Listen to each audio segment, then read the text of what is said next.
અમદાવાદથી સમાચાર સામે આવી રહ્યા છે, જ્યાં અમદાવાદના ધોળકામાં ફૂડ પોઈઝનિંગની ઘટના બની છે। લગ્ન પ્રસંગમાં ફૂડ પોઈઝનિંગની ઘટના સામે આવી છે।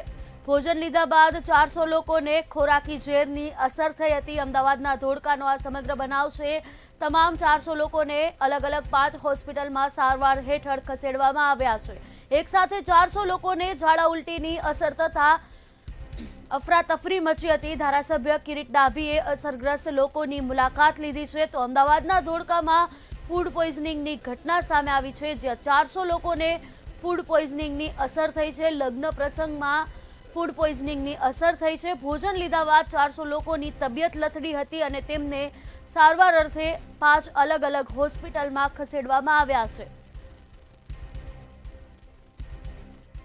ધોળકા જે આપણું અર્બન વિસ્તાર છે એની અંદર જે પોપટપુરા વિસ્તાર છે ત્યાં લગ્ન પ્રસંગ નિમિત્તે હલવો ખાવામાં આવેલો હતો, જેના લીધે ફૂડ પોઈઝનિંગના કેસીસ આવ્યા હતા, જેની અંદર આપણે 25 કેસ અત્યારે હાલની પરિસ્થિતિ આપણે સામૂહિક આરોગ્ય કેન્દ્ર ધોળકાની અંદર દાખલ કર્યા છે।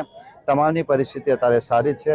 ડૉક્ટરોની ટીમ અમારી આખી ધોળકાની નજીકના જે સાણંદ દસકોઈમાંથી પણ ટીમ બોલાવી છે। આપણી 10 ટીમો આ એરિયાની અંદર ફરે છે।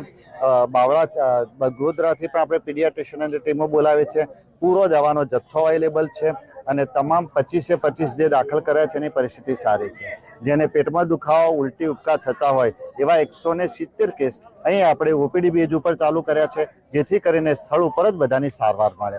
અત્યારે પરિસ્થિતિ કંટ્રોલમાં છે, કોઈ મરણ કેવું છે નહીં। અને અમારા ધોળકામાં પોપટપરામાં સામાજિક પ્રસંગ હતો અને એમાં લગભગ 1000 વ્યક્તિનો જમણવાર હતો અને જમણવારમાં ગમે તે કોઈ ખોરાકમાં બરોબર નહીં હોય એટલે ફૂડ પોઈઝન થઈ ગયું છે અને લગભગ 25-30 જણને અમે પીએચસી સીએચસી સેન્ટરમાં પ્રાથમિક સારવાર માટે બધાને રજૂઆત કરી મોકલી દીધા છે અને અમારી ધોળકાના અમદાવાદ જિલ્લાના લગભગ બધી જ એમ્બ્યુલન્સ 108 કાપડિયા સાહેબ સીડીએચઓ પોતે પણ હાજર છે, મહેતા છે, બગોદરા, બાવળા, તમામ ટૂંકમાં ડૉક્ટરો બધા જ અહીંયા હાજર થઈ ગયા છે। ભારતીય જનતા પાર્ટીના તમામ કાર્યકર્તાઓ અને આ વિસ્તારમાં પોપટપરામાં રહેતા તમામ નાગરિકોએ પણ જ્યારે પોતાનો આ બનાવ બન્યો છે એની દુઃખની લાગણીના કારણે બધા જ એકાબીજીના મદદમાં આવી ગયા છે અને હવે લગભગ કોઈ